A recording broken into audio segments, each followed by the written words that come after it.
जी जो Android phone है वो सिर्फ दुकानदार के लिए लाजिम है, क्योंकि दुकानदार ने वो मोबाइल पॉइंट ऑफ सेल उस पर डाउनलोड करनी होती है, ऐप जिसमें ट्रांजैक्शन होती है।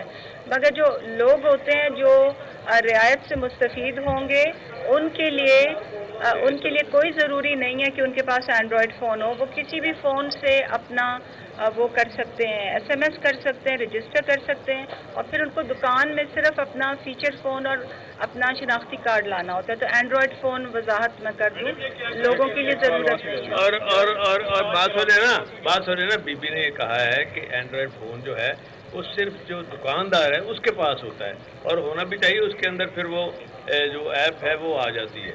परवेज लाइन सर, ये बताइएगा कि आपके दोस्त आसिफ जरदारी आजकल बीमार हैं, आपने कुछ खैरियत दरियाफ्त की है, कुछ सियासी गुफ्तगू हुई है उनसे?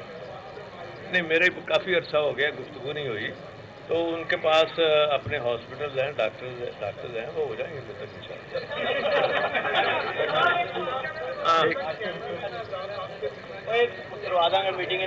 अच्छा यार, मेरी बात सुने ना, ये सेक्रेटरी इन्फॉर्मेशन भी है, ये आपका अहदेदार भी है, ये मीटिंग करा दें, मेहरबानी। Thank you so much.